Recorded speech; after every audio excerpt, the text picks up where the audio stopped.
Okay, welcome everybody.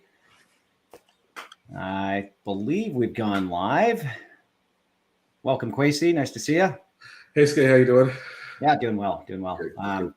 So again, welcome to the Culture Clinic. My name is Skadiel. I'm one of the founders here at Gusto. Been helping HR professionals build recognition programs to shape great culture at their organizations for about the last 10 years. Kwesi, maybe I'll let you do a quick intro for yourself. Hi, everyone. I'm Kwesi Thomas. I've had the privilege of being part of some really cool cultures and some interesting companies along my career path. BlackBerry and Nortel, if everybody remembers that far back. So Nortel, BlackBerry, Shopify, and some startups since then, and in Manulife even along the way. So excited to share what I've experienced along the way. Okay, awesome. So Culture Clinic Show, we're here to help people leaders shape great workplace culture at their organizations and inspire people to do the best work of their lives. So today's topic is around career progression. Again, the format is Ask Us Anything. So feel free to kind of put your questions in LinkedIn or YouTube, wherever you're tuning in there, and we'll try to kind of address those as we go. But to get us started, we saw a number of questions from audience members over the last couple of weeks around career progression, and so just thinking about Kwesi, how obviously kind of the pandemic changed the world, right? And companies went remote. We're now going kind of back to hybrid. We saw the Great Resignation. We've got this millennial and Gen Z kind of workforce that are looking for more in their kind of careers and employers than maybe our kind of parents' generation. And so there's a lot more kind of movement. There's people kind of quitting their jobs. There's quiet quitting, all of these things. But that being said, there's more opportunity and openings in leadership positions and people moving into those positions. And so how do we think about kind of equipping these new leaders, right? And so maybe we just start there with kind of, well, why don't we take a question here from Rebecca? So what are the best things you can do to support someone who's starting a leadership role for the first time? It's a good question. It's interesting. When you start becoming a leader for the first time, you're usually doing pretty well as an individual contributor. You've done well in the IC, you've done a great job, you're probably senior analyst or some other role, and all of a sudden they're putting you in a leadership or a manager type role. And for me, the best thing we can do is actually surround that leader with training, coaches, mentors, other people learning and going through these things, because being a people leader or a manager or however you want to say it isn't like you don't just wake up one day and that you're good at it. It's something you have to work on, and it's a skill you develop. So I think investing in that leader is probably the best thing you can do, and the leader investing in themselves in terms of developing themselves. And you've probably seen this countless times, but people being kind of promoted into managerial and leadership roles from being just great individual contributors, having not received any training. And so how much of that training needs to kind of happen prior to advancement? The more the better. You almost want, I mean, for me, I'd love to see some of the skills demonstrated before they get into that role. And that could be informal. There could be projects. There could be hybrid teams that come together, or cross-functional teams that come together to do some work. There could be a lot of other ways that those skills are developed. People sometimes lead co-ops or junior employee. There's lots of ways, but I think the more we can help someone prepare for that leap and then help them through that leap, the better it can. I'll give you a great example. A lot of leaders struggle when they first become a leader with actually working through others. So I can do that spreadsheet in an hour, get it done. I know if I'm working with someone else, maybe they might take a longer time to do it. So I'll just get it done. And so that transition between helping to work and helping others manage their work and get that work done through them versus doing it yourself is a hard transition for a lot of leaders. So the more we can help people through those type of transitions, the better. And what about defining leadership, right? Like we literally just went through this at Gusto with our leadership team and thinking about kind of our growing team and making it kind of really clear for everyone here at Gusto, kind of like what is leadership, right? And so we spent kind of an hour at our offsite just discussing kind of like what are the things that we'd like to see people demonstrating in terms of leadership skills, because leaders, you don't have to be a manager to be a great leader, right? Like you can start kind of demonstrating those and those skills and learning those skills ahead of time. And so what our team landed on was, an ability to drive results, an ability to kind of demonstrate that they kind of care personally about people and their development, an ability to build trust, through integrity and humility, an ability to kind of provide clear vision and goals, like where the hell are we going? Right. And I think this is a really critical one for leaders, an ability to provide feedback and coach people. And again, it's not something you need to be a manager to do, right? Like I can learn how to provide feedback with colleagues. And part of that is recognition and something that we do really well here at Gusto. But we learn a lot through kind of like the mistakes that we make and whatnot. And so for our colleagues to kind of provide feedback to us, constructive feedback, that's a skill that we have to kind of help people develop. Yeah. Yeah. I mean, of the ones you said, they're all difficult to master and learn, but feedback is not an easy one at all, right? Having, some people find it hard to give positive feedback just as much as they find it difficult to give constructive feedback. But getting good at feedback is kind of one of those things for me.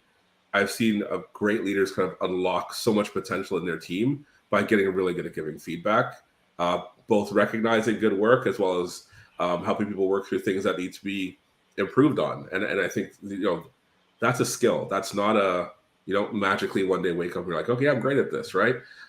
You've got to work on it and get feedback on your feedback, right? And so there's some work to be done there. Getting meta on us here, Kwesi. Yeah, I know, right? But really, I mean, Skate, it's interesting what you just described, the 5 you just described. Some people might hear that list and go, but what about this? And what about that? What about this? I think it's important, I think, for people to understand that in each culture, in each company, which characteristics, skills, traits you want to dial up and say, like, I need these to be shown, demonstrated for the type of leaders we want in our company. I think that's important for people to understand that doesn't mean that you don't care about accountability. You don't care about other things. Those things still need to be there to be a good leader. But, I think what you describe at Gusto is the things that you probably want to make sure you've dialed up the notch, that we have that expectation a little bit higher on those 5.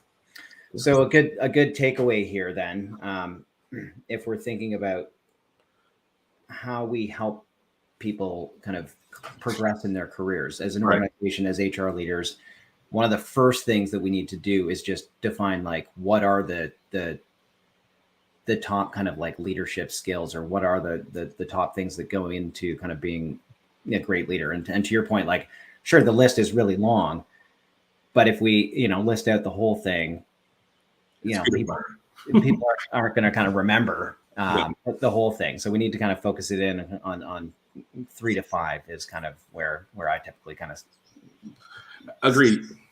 You've got to be masters at something. You have to be really good at something. And so if you set the bar at, hey, let's be great at 10 things, good luck. Let's be great at 3 to 5 things and still be good at the other 10, 15 things. I think that's that you've got to give people some direction. Hopefully, if you set those 3, 4, 5 things, they're also being demonstrated before they were a leader. Like, again, I want to keep saying it's not magically I woke up tomorrow and I'm like, hey, I'm a manager and I know exactly what I'm doing. No, you probably don't, right? Yeah. And have you seen this at organization? A lot of great kind of startup leaders that I follow and study will often have kind of like the 2 or 3 books that they recommend to their teams. Have you seen this at a lot of organizations where leadership will say, hey, here are the 2 or 3 kind of books that define leadership really well, and we want everybody to kind of model their behavior on? Yeah, I'd say I've probably seen it more in the last, 5 to 7 years than I did 15 years ago. And I think that's just it's a change in style. Not to say that people weren't reading 50 years ago, but there were a lot more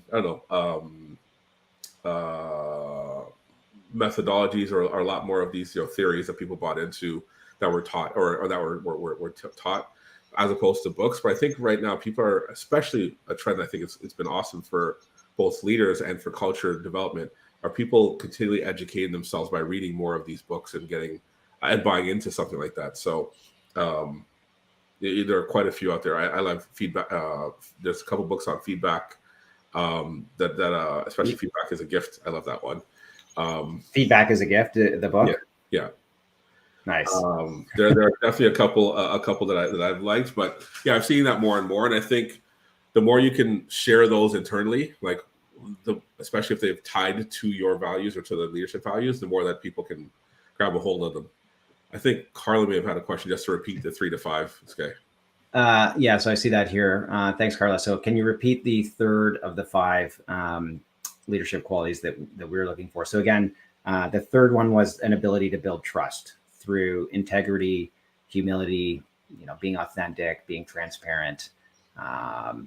Is just such a critical thing for here at Gusto, we believe, for our leaders and all people at the organization, whether they're individual contributors or managers, right? Just an ability to kind of build trust with your colleagues and with your direct reports. It's okay. Yeah. That's a quick question. Sure. I'm asking you questions. Yeah, hit me. We're being that Gusto, focuses so much on recognition. Where did recognition fit in those 5? Where did it shake out? Well, ability to provide feedback and coach. Gotcha. Right. So, feedback can come in the form of positive feedback. And actually, Noah did a great webinar last week.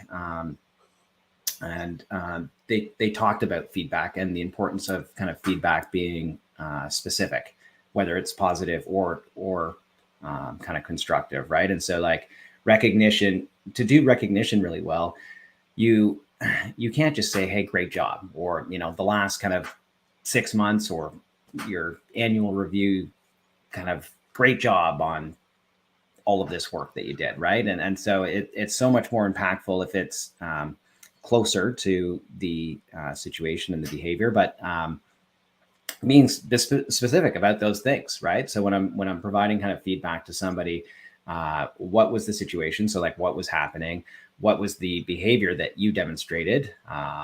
And then what were the kind of like results or impact from that? And so if I can kind of like tie those 3 together. And so we really encourage people when they're making shout outs or sending rewards in our system, that they kind of cover those 3 things. And it helps people to, when they are receiving that, kind of really understand like, oh, this is kind of what I did and this is the impact that it had.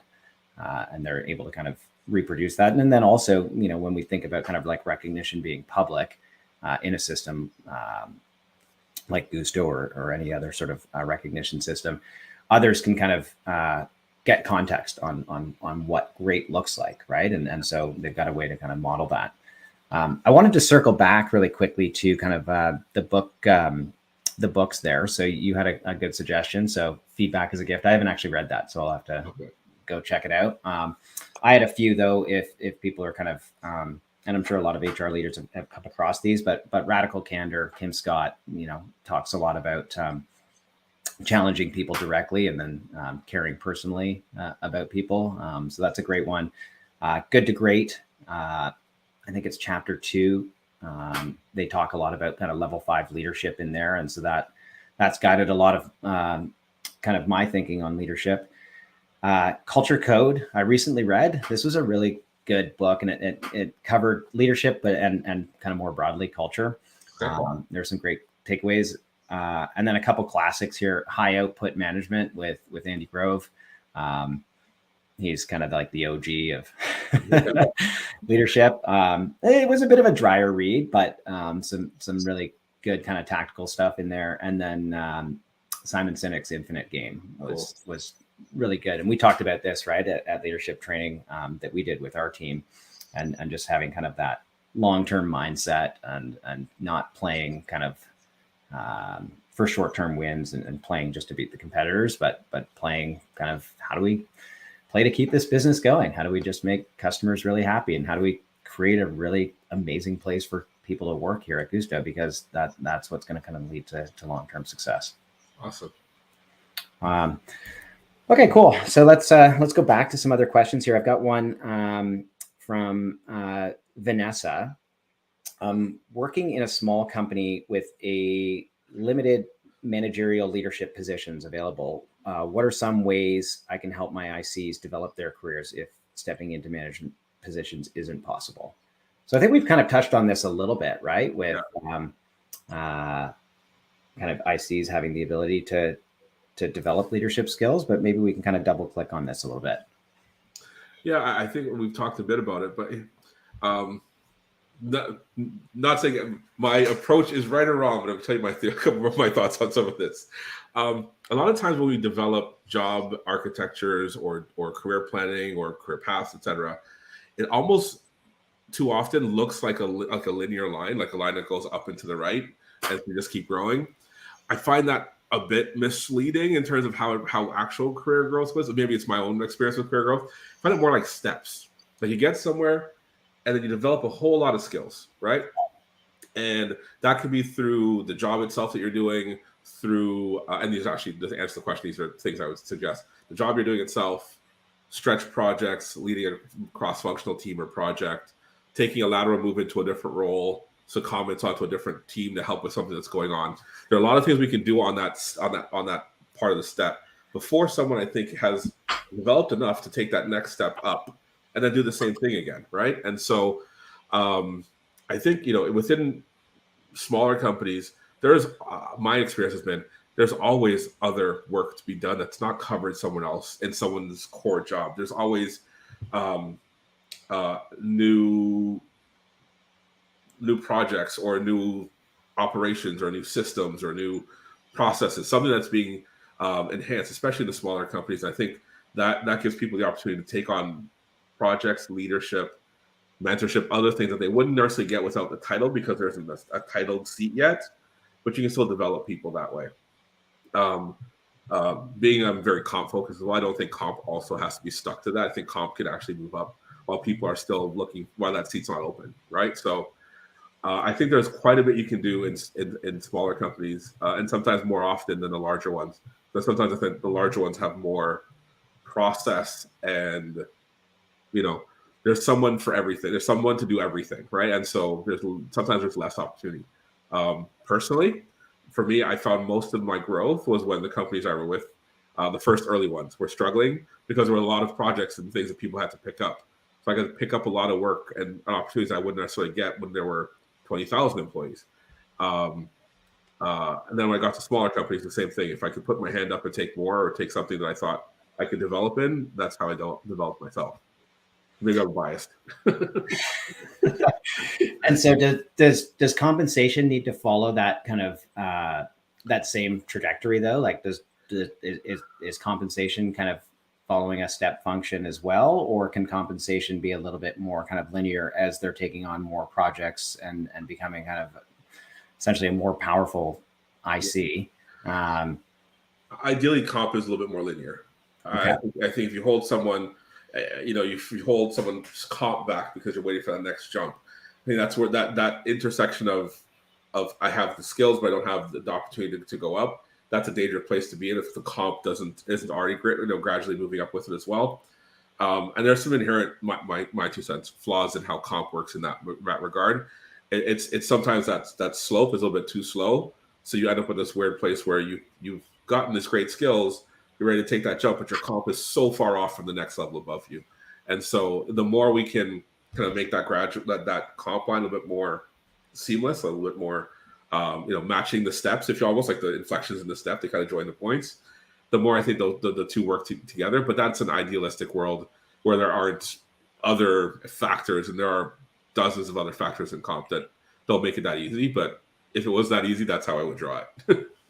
Cool. I think kind of internally here at Gusto, one thing that we try to do is practice extreme ownership. So even that kind of like, our first leadership quality, whatever we want to call it here, an ability to kind of deliver results, right? And kind of just finding a way, like having this ferocious resolve to just figure things out. Right. You don't need to be in a leadership position to do this, right? Like you can take initiative on projects and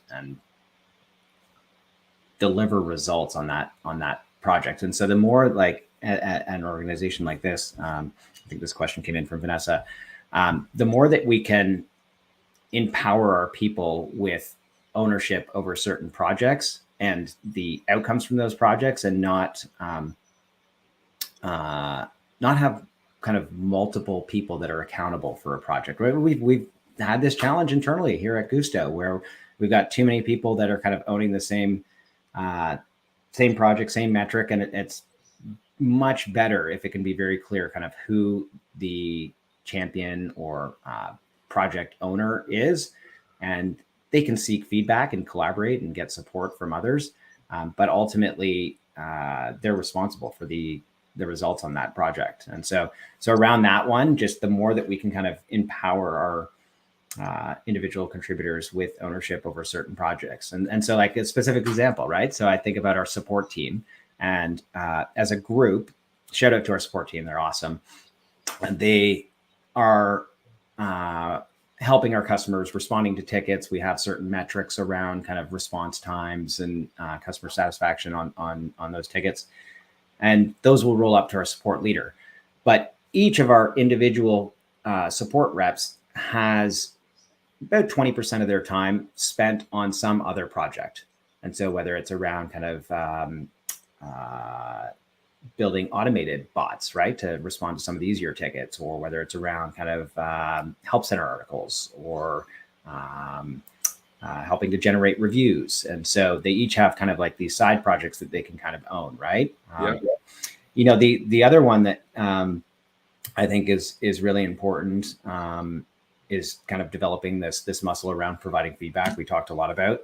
And at an IC level, we can do this in a couple ways. So on the positive feedback side, like giving people a tool to do recognition, and I'm totally biased here because we run a recognition company, but giving them a tool to do peer-to-peer recognition. And maybe it's not a software tool. Maybe it's just something in the office, right, where they have the ability to nominate or shout out their peers, and just learn how to do that on a consistent basis, and highlight the great work that their colleagues are doing. On the constructive side, have you seen companies doing kind of peer feedback sessions? I know kind of annual performance reviews, they'll do kind of 360 reviews where people can kind of review their colleagues. Is there anything kind of beyond just like that anonymous feedback on your peers that you've seen work really well at like an IC level, where people can kind of practice providing feedback to each other, and maybe a live or kind of one-on-one or maybe with the manager setting? To be very frank, I haven't seen many people do this well, right? Where I have seen things that have gotten better than the annual reviews is where I see where it's built into your weekly or bi-weekly one-on-ones, where that is a part of the session, right?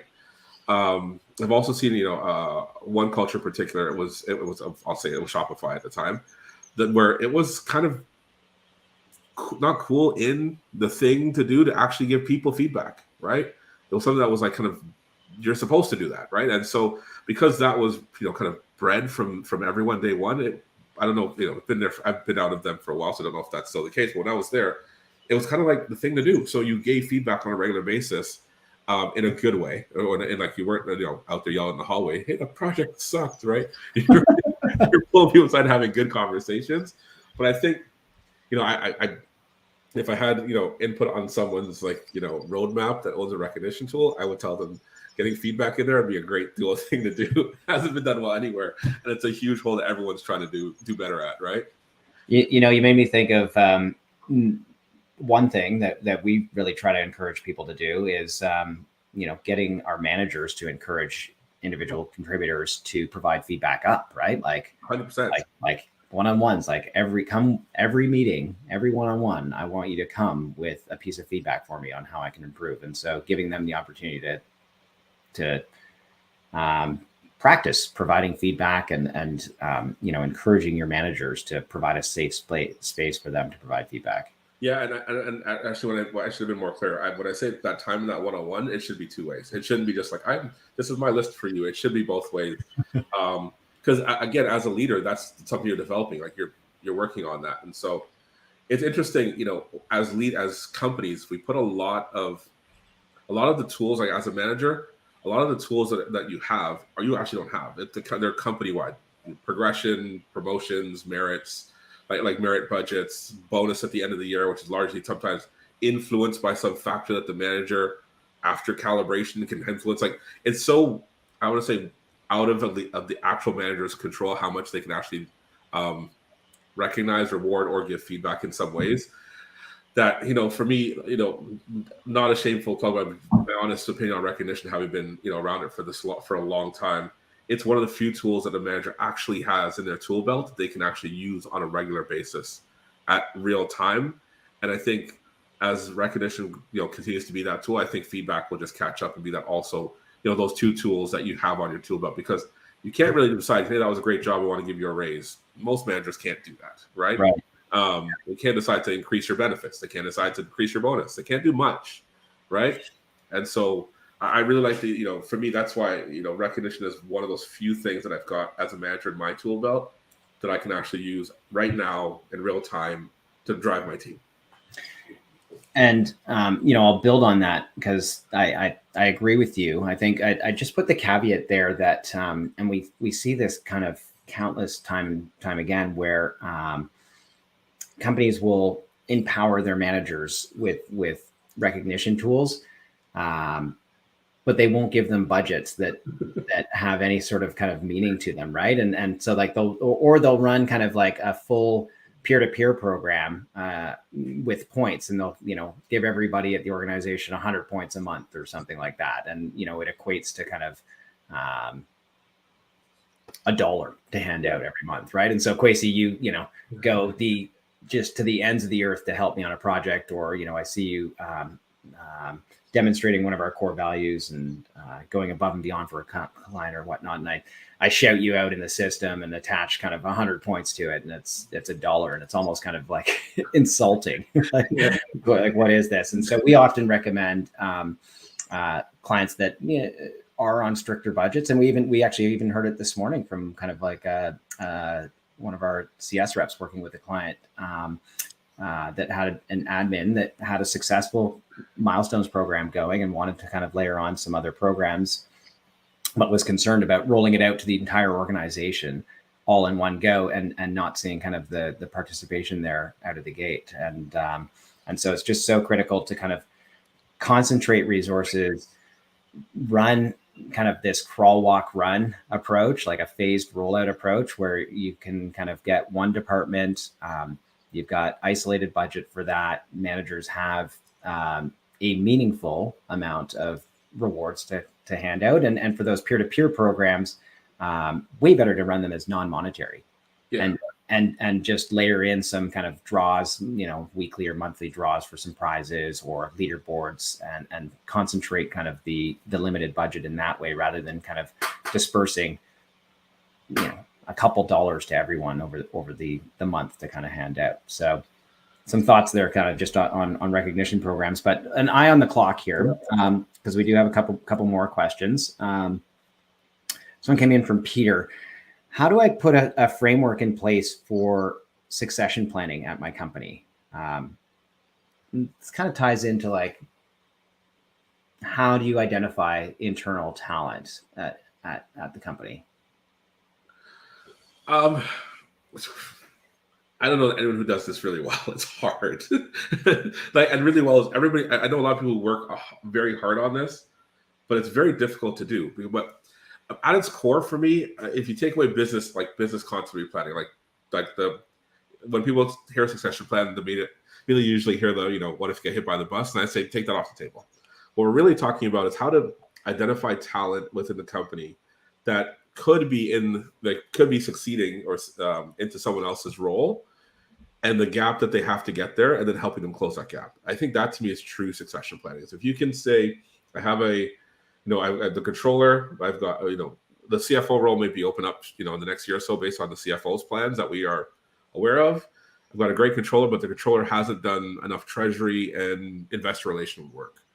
Well, we've got a year. Let's build the treasury and investment skills in that person. That to me is how succession planning, when done well, it really finds those gaps and helps you close those gaps so you can promote internally. And when there isn't someone, you've identified that and you've had a plan how to close that gap in the future. Yeah, so very, very different than kind of business continuity planning, and more trying to identify what are the skills and kind of learnings required for the people that I have internally on the team to kind of fill the roles above them in the future. Yeah, and some of those roles you may not have a great candidate internally, right? And that's okay, right?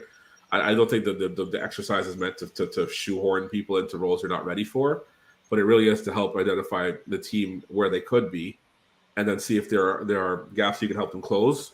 And that can be done, again, we've talked about this through projects and stretch projects and doing other roles, like my example. But I think doing succession planning well at the company, the framework really has to do with identifying talent, identifying where you can help that talent close the gaps they need that you would want in the next level, and then putting a plan to do so and actually executing on it. I think that's, if you can do that, you're successful, right?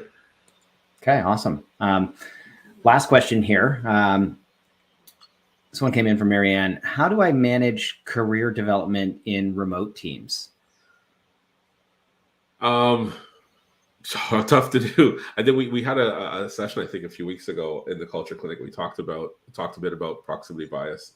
Right. But, if I just take that off of the table for a second,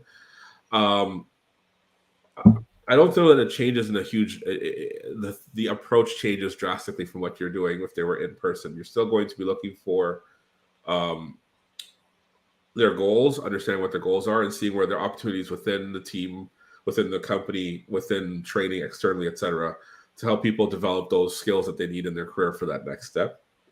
And you're looking to give people the opportunity to not just develop it, but to demonstrate their skills internally. I think so. I don't know that the approach changes drastically with remote teams.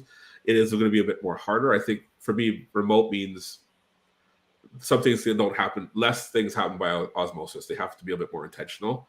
And so I think you have to be a bit more intentional about doing these things like career planning for remote teams.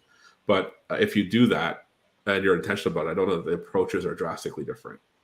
Yeah, and I'd encourage anyone kind of interested in kind of digging in a little bit more into this. We did have a great discussion around proximity bias and how to just be aware of that and how to kind of protect against that. So that was actually, I think it was that was Culture Clinic episode number 1. So go back and kind of check that out. And then, it's kind of along the lines of this question matched a little bit with kind of like the last question around kind of succession planning.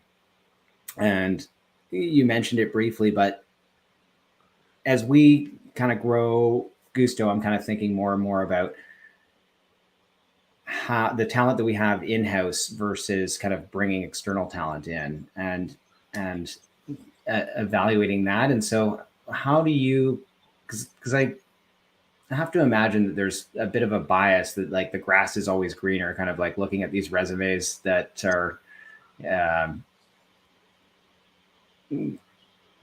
just fantastic, kind of on paper, versus kind of growing talent in-house. And so, in your experience, how do you kind of weigh progressing and growing people internally versus bringing external people in? I mean, I think for me, it's a hard question. I'm trying to figure out how I approach it, and I'm trying to think whether I softball. I mean, for me, I think you have to. The only way to do that is to actually have a preference for internal first. That may be very, one side of the fence to take that approach, but for me, if you don't give them a bit of an extra of second look internally, that grass is greener always kind of wins, and I've seen that time and time again. Right? My combat to that is going to be, you've read the person's resume, you've spoken to them for maybe an hour or 4 hours, maybe if you have an extensive interview process, And so 4 hours and a piece of paper of this new person, but somehow that overweighs the days, months, weeks, years that the internal person has been demonstrating their skills and working with you internally. Somewhere out there, somebody else is reading their resume and thinking that they're amazing too, right? So I think you have to, really be conscious of of over rotating on what you know about your internal team and giving a complete bias to again 1 to 4 hours you spent with the external person.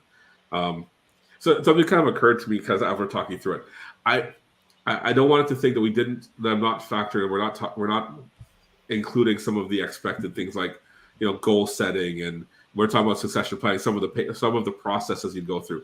I'm kind of almost taking those as table stakes and kind of not speaking to those, not because I don't think they're important, because I just don't think as we provide value in this conversation, that me regurgitating some of like the stuff you're supposed to do that you're expected to do in performance reviews or setting goals and those types of things as you look at people's career development, kind of expect you're doing that already. And if you're not, you should. And so I think a lot of the comments we've made today have been the what's not expected, like what's the stuff on top that you need to look at or do. And so even in this question, I'm expecting that you've got the internal jobs posted and that you have an internal process and you are having managers speak to each other. Like there are internal things that kind of expecting you to do. Yeah. But I'm kind of speaking to them. But great, that's good you're doing that. But I really take a look at your internal people because you know them. Good or bad, you know them, right? And I, I haven't experienced this internally here at Gusto, but in conversations with you and other HR leaders, often kind of the case is that the new people being brought in get treated completely differently, right? Like their salaries get pegged higher, and so as an organization, kind of making the commitment to just treating our internal people at the same level that we do kind of outside people, external people, and new people that we kind of bring in. Like if we're going to kind of bring in a new developer and pay them at a certain level, well, it kind of means that we have to, anybody that is at that level, we got to raise the bar for all of them on salary. Yeah, I mean, so just in terms of, people being promoted and being hiring new, there is that, there's a lot of companies have these promotion limits. You can only go up by 5% or 10%, and you're capped at that if you're internal. Versus, again, I'm going back to my same example. The person we've known for 4 hours max in an interview process is somehow magically worth 20% more than that person, right? And I'm not saying that there aren't, I'm assuming the resumes are perfectly equal, perfect science experiment here for a second, right? I'm not ignoring the fact that the resumes might actually be different. So perfect, controlled experiment. I think sometimes that gets in the way. We definitely have a bias to treat the internal a little bit differently. Which gets in the way of actually taking care of our people internally and growing them. And I've seen a lot of companies where you'll hear, and I've been in companies where you hear that, it's better that I leave for a year and come back, and I'll come back way above if I just stayed for that year, right? Right. Yeah. Which is not the systemic way you want to build your company, your comp, your career progression. But it's true. It's just very difficult internally, as I'm sure all of the HR leaders who are listening, if they are, doing things internally are sometimes a lot harder than getting approval for something externally, which again is something we've got to continue to erase off the board as we reprogram ourselves post-COVID. Cool. Okay. Well, it's been great to catch up, Quace, and thanks for all your insights, and look forward to kind of connecting with you next week for our next Culture Clinic episode. And thanks for taking the time, man. Great to see you. I enjoy talking to you. We get to talk about some things that, otherwise I just threw out of my head. So enjoy talking about this. And I'm hoping people find this of interest and value. Great. All right. Well, have a great week. We'll see you next week. All right. See you next week.